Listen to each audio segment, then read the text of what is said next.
Mayday, mayday, diver down, unresponsive diver, repeat. Hace apenas unos días hablamos de una tragedia submarina ocurrida en uno de los destinos de buceo más famosos del mundo, Maldivas. 5 buzos italianos, una cueva submarina, más de 50 metros de profundidad y una operación de rescate que terminaría cobrando una sexta vida. En aquel momento había más preguntas que respuestas. ¿Qué pasó allá abajo? ¿Fue una falla técnica? ¿Una mala decisión? ¿Una corriente? ¿Un error humano? Pero desde entonces algo cambió, porque comenzaron a aparecer nuevas piezas, cámaras recuperadas, ordenadores de buceo, una investigación judicial, nuevas declaraciones del equipo finlandés que ingresó a la cueva, dudas sobre permisos y preguntas que quizá ya no estén solo bajo el agua. Porque ahora también se investiga si la inmersión realizada era realmente la inmersión autorizada. Esto es, a fondo, incidentes y reportes. El espacio donde analizamos los incidentes, accidentes y situaciones reales ocurridas en el mundo de buceo recreativo y técnico. Aquí no buscamos el morbo ni señalar culpables. Buscamos aprender. Desde incidentes menores hasta casos que marcaron la comunidad de buceo. Hablamos claro, con datos, contexto y respeto por las personas involucradas, porque cada reporte tiene algo que enseñarnos. Bucear mejor empieza por entender lo que pasó.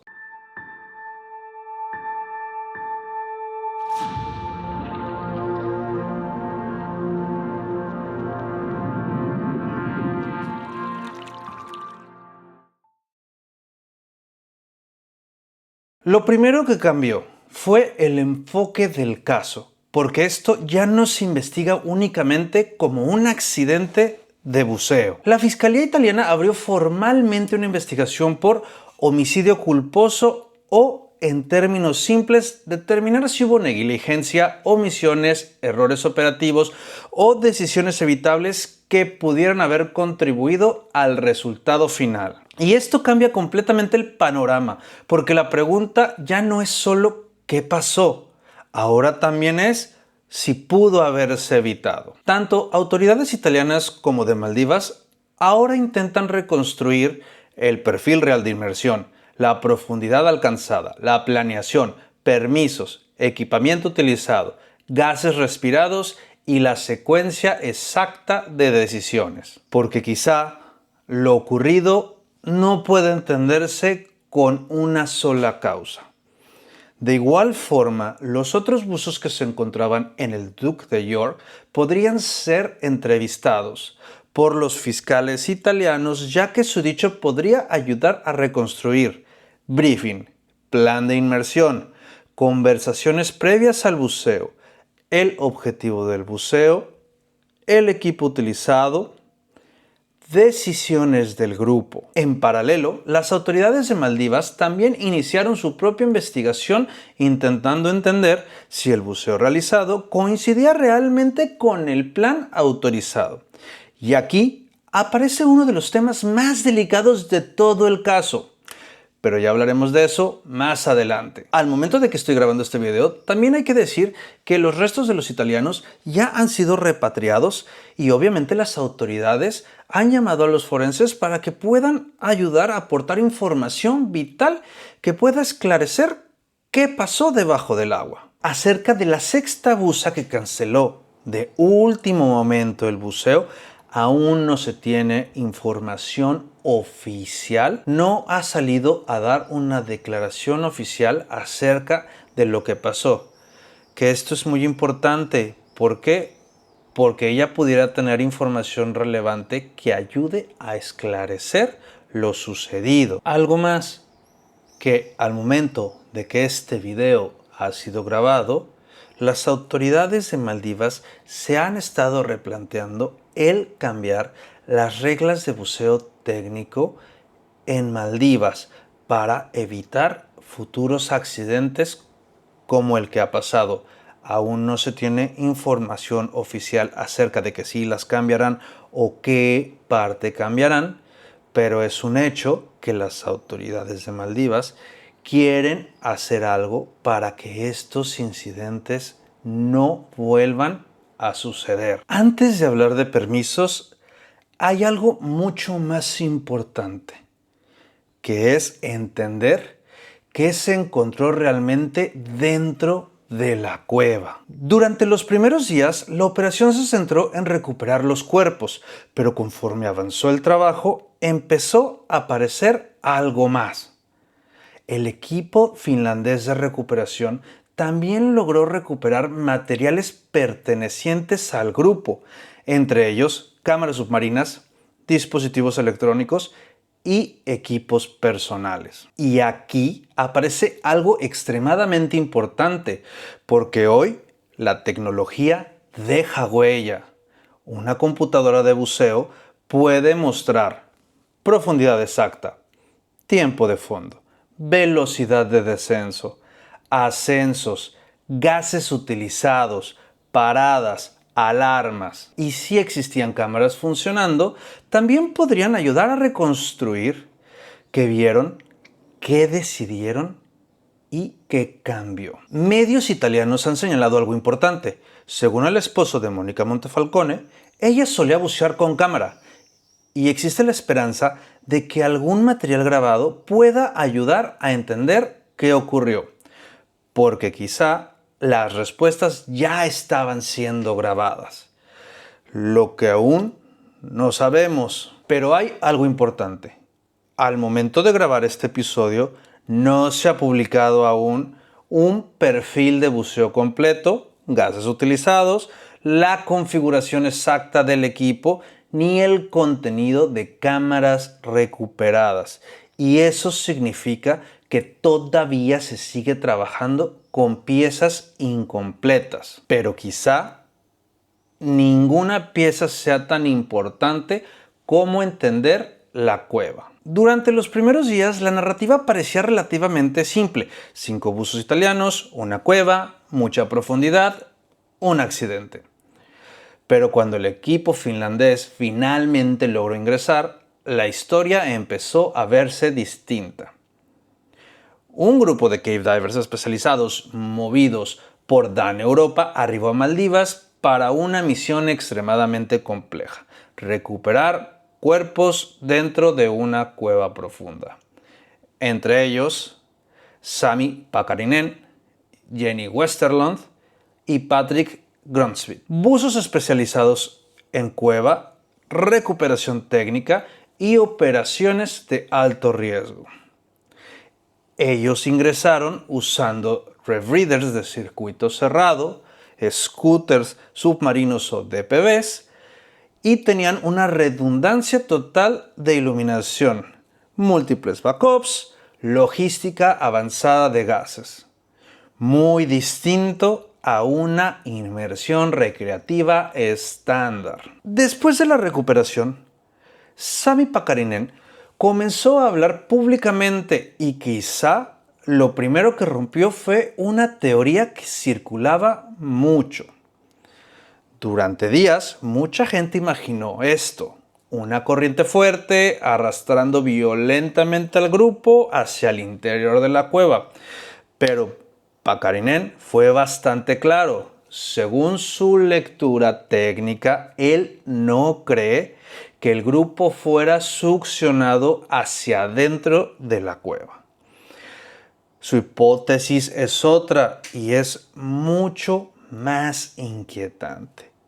Según Pakarinen, no entraron accidentalmente a la cueva y el escenario más probable es que el grupo simplemente no encontrara el camino de salida.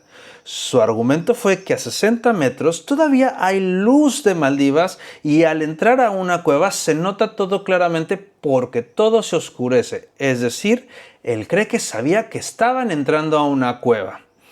Y esto en cave diving cambia completamente el tipo de accidente, porque ya no hablamos de fuerza externa, hablamos de navegación, orientación, referencia y pérdida del camino. Hablando de la configuración de la cueva, la primera sección parecía relativamente manejable, más amplia con cierta referencia visual. Luego, un túnel conectaba hacia otra cámara y ahí las cosas cambiaban. Sin luz natural, oscuridad total, fondo arenoso extremadamente fino. Un entorno donde una sola patada mal hecha puede destruir completamente la visibilidad. Pakarinen explicó algo muy importante, que al momento de regresar el túnel correcto podía dejar de ser visualmente evidente. Entrar quizá era relativamente sencillo. Salir era otra historia. Durante la recuperación, el equipo encontró algo importante, un túnel lateral, un pasaje secundario y ahí fueron encontrados los 4 buzos restantes. La hipótesis preliminar es, el grupo pudo haber tomado ese túnel creyendo que era el regreso, pero en realidad era un callejón sin salida. Y quizá esto cambió todo. Por tema de navegación, muy importante que hasta el momento no existe confirmación pública si existía una línea permanente de cueva, si utilizaron un reel, si utilizaron jump lines, si había una navegación exacta. Y esto importa muchísimo porque en cave diving la salida no se memoriza, la salida se navega. Y entonces apareció otra pregunta, una extremadamente incómoda para la comunidad del buceo técnico. ¿Con qué equipo intentaron hacer esta inmersión? Este dato generó un debate importantísimo. Hay una alta probabilidad, no está confirmado oficialmente, pero en los últimos días varios medios italianos, especialistas y personas vinculadas al caso han comenzado a señalar algo delicado. El grupo podría haber realizado la inmersión utilizando circuito abierto estándar y una configuración más cercana al buceo recreativo que al cave diving técnico profundo. Ojo, esto todavía no ha sido confirmado oficialmente por los investigadores, pero ya aparece repetidamente en medios técnicos, declaraciones legales y análisis posteriores al accidente. ¿Por qué esto importa? Porque una cueva profunda cambia completamente las reglas. En mar abierto, si algo sale mal, puedes ascender. En una cueva, no, porque tienes roca arriba, porque no existe ascenso directo, porque el regreso es la única salida. Aquí hablaremos un poquito acerca de la diferencia entre la configuración de buceo recreativo con buceo técnico de cuevas. En buceo recreativo existe una menor redundancia, hay menos backup, hay una planeación más simple y hay un acceso inmediato a la superficie. En cave diving profundo, la redundancia es total. Hay múltiples fuentes de gas, iluminación redundante, navegación estricta, protocolos específicos, planeación avanzada de gases. Porque en una cueva subir no existe. Sobre el tema de los gases, y aquí aparece otra incógnita. Al momento de grabar este episodio, todavía no se sabe. ¿Qué mezcla de gas se utilizaba? Si todos llevaban la misma configuración, si existían gases de descompresión y cuál era exactamente el plan de fondo. Y esto importa muchísimo, porque a más de 50 metros el margen de error se vuelve extremadamente pequeño. Otro dato que comenzó a circular es que algunos reportes italianos hablan de que se utilizaron tanques estándares de 12 litros. Y esto ha abierto un debate enorme, porque dependiendo de profundidad, penetración, tiempo, consumo, redundancia, esa configuración podría ser considerada muy limitada para una inmersión profunda en una cueva. Pero cuidado, hasta este momento no existe confirmación pública oficial sobre la configuración exacta de todos los buzos y aquí hay que ser extremadamente responsable. Pero quizá la pregunta más incómoda ni siquiera esté bajo el agua, sino en el papeleo. Durante los primeros días la conversación estaba completamente enfocada en la cueva, en la profundidad, en el equipo, en las decisiones bajo el agua, pero conforme avanzó la investigación apareció otra línea: los permisos de buceo. Según autoridades de Maldivas, la expedición sí tenía una autorización, pero para algo muy distinto, que era una investigación marina en corales blandos y biodiversidad marina, algo completamente normal dentro del contexto universitario. Pero entonces aparece una pregunta extremadamente incómoda. Si la inmersión realizada coincidía realmente con el permiso presentado o no. Porque según autoridades de Maldivas, habría inconsistencias importantes. Se han citado frases particularmente fuertes usadas por los investigadores. Estamos hablando de los gaps en la documentación, o dicho de otra manera, vacíos, inconsistencias, información incompleta dentro de la documentación presentada. ¿Qué significa eso? Esto es importante. Primero que nada, no significa que había ilegalidad, fraude o negligencia comprobada.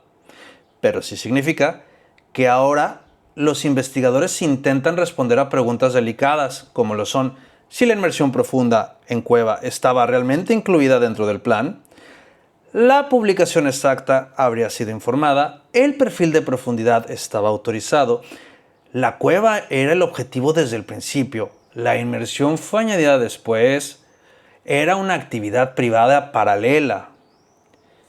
Y hoy todavía no hay respuestas definitivas. El detalle más delicado, y esto es algo todavía más sensible, según autoridades maldivas, al menos 2 integrantes del grupo no figuraban en la documentación oficial presentada para la expedición científica. Y aquí las preguntas se vuelven más complejas. ¿Fue un error administrativo? ¿Cambio improvisado? ¿Participantes añadidos después? ¿Simple papeleo incompleto? ¿O una inmersión que terminó alejándose del plan original? Lo que podría cambiar legalmente, porque si el buceo realizado no coincidía con el buceo aprobado, esto podría cambiar lo que son las responsabilidades, seguros, permisos, autorizaciones, operación de live aboard y la investigación judicial italiana. Y quizá las respuestas, como lo he dicho, únicamente no estén en el agua. También es importante decir que para Maldivas el mercado italiano es un mercado sumamente importante hablando económicamente, por lo cual esta investigación se está haciendo de una manera sumamente delicada para no perjudicar la cooperación de ambos países en un futuro. Y por supuesto que no sea un retroceso en lo que es la comunidad del buceo tanto italiana como de Maldivas. En Italia también comenzaron las preguntas dentro de la universidad. Aquí vamos a tocar un poquito la línea entre la ciencia y una inmersión personal, porque 4 de las 5 víctimas tenían vínculos oficiales con la Universidad de Génova. Y eso cambió bastante el contexto de la historia, porque ya no parecían simplemente turistas, eran científicos, investigadores, personas acostumbradas al mar. ¿Quiénes eran ellos? Mónica Montefalcone, profesora asociada de Ecología Marina, especializada en biodiversidad, restauración marina, conservación costera, con décadas de trabajo en campo submarino y una enorme experiencia en Maldivas. Su hija, Georgia Somacal, estudiante universitaria, quien acompañaba a su mamá en el viaje. Muriel Odenino, investigadora vinculada a ciencias ambientales. Federico Gualtieri, biólogo marino recién graduado. Según autoridades, el grupo sí estaba ligado a una misión relacionada con corales blandos, con biodiversidad marina, trabajo ecológico submarino, algo totalmente habitual dentro de las expediciones universitarias. Otra pregunta incómoda aparece, porque todo apunta a que la inmersión profunda en cueva no formaba parte clara del plan científico autorizado. Y aquí la historia vuelve a cambiar.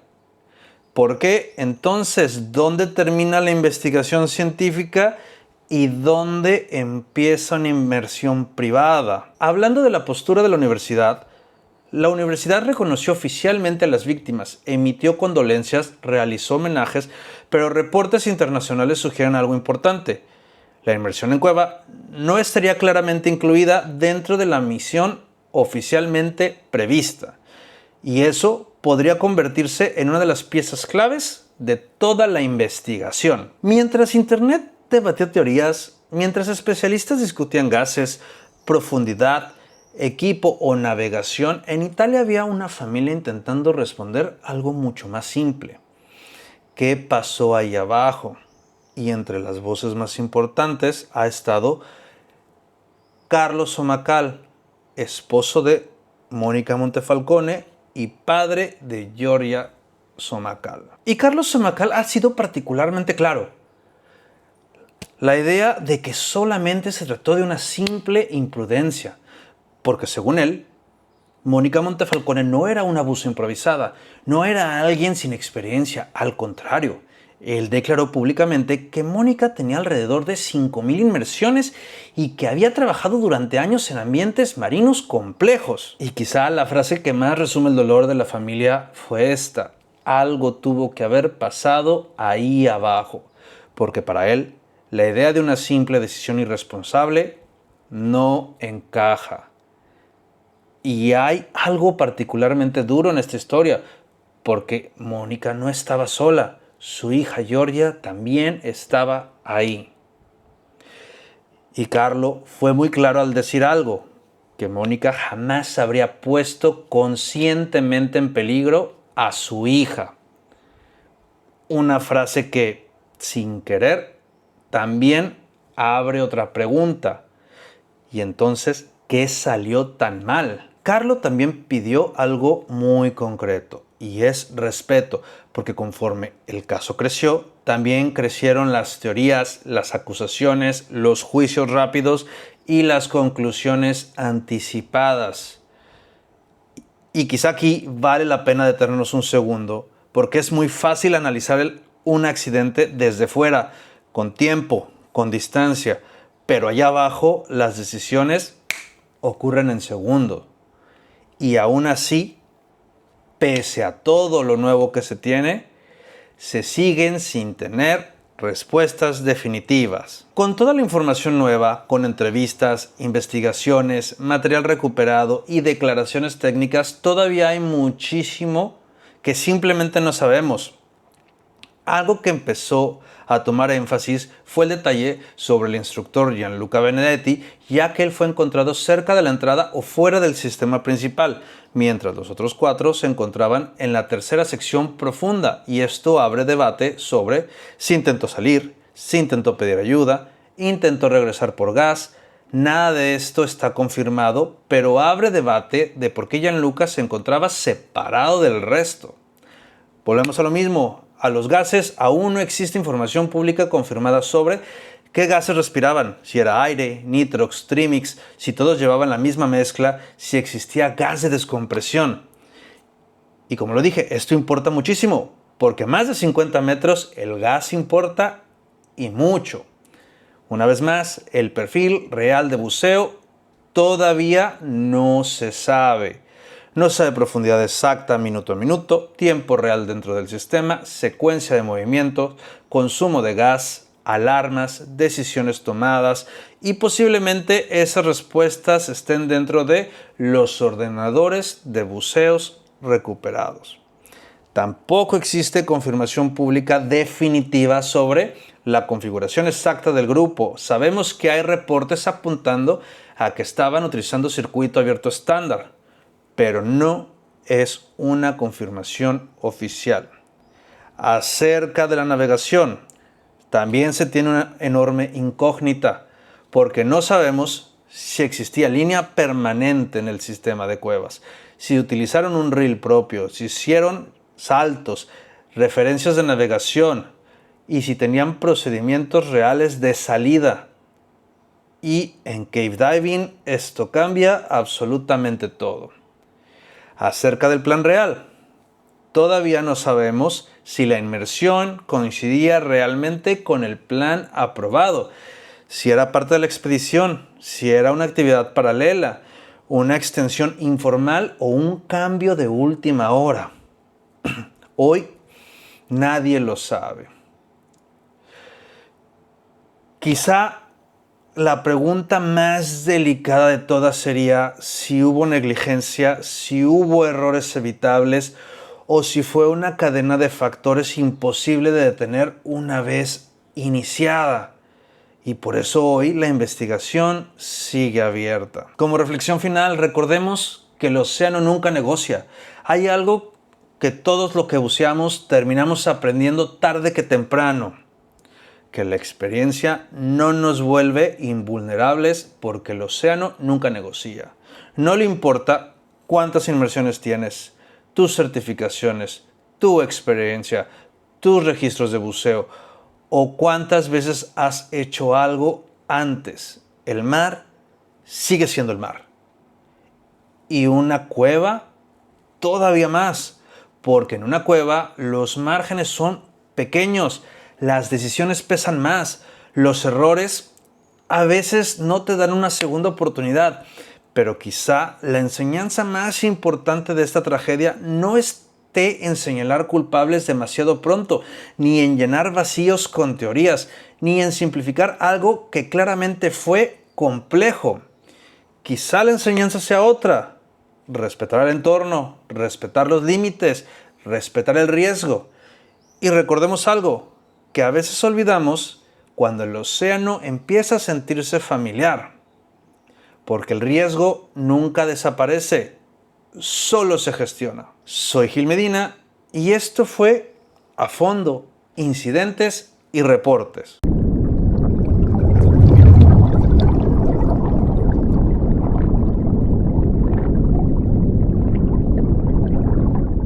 Y hasta aquí el episodio de hoy de A Fondo, Incidentes y Reportes. Recuerda, analizar un incidente no es juzgar a quienes estuvieron ahí, es aprender de lo ocurrido para tomar mejores decisiones cuando nos toque estar debajo del agua. Si este episodio te aportó algo, compártelo con tus compañeros, con tu centro de buceo o con alguien que ame este mundo tanto como nosotros. Déjanos tu opinión en comentarios. De igual forma, te invitamos a que le des likes y nos sigas a todas nuestras redes sociales de A Fondo Tiempo de Buceo, @A Fondo el podcast. Yo soy Gil Medina y nos escuchamos en el próximo episodio. Buceo seguro, planifica bien y nos vemos bajo el agua. Esto fue A Fondo, Incidentes y Reportes, porque entender lo que pasó ayer puede cambiar la inmersión de mañana. Gracias por acompañarnos.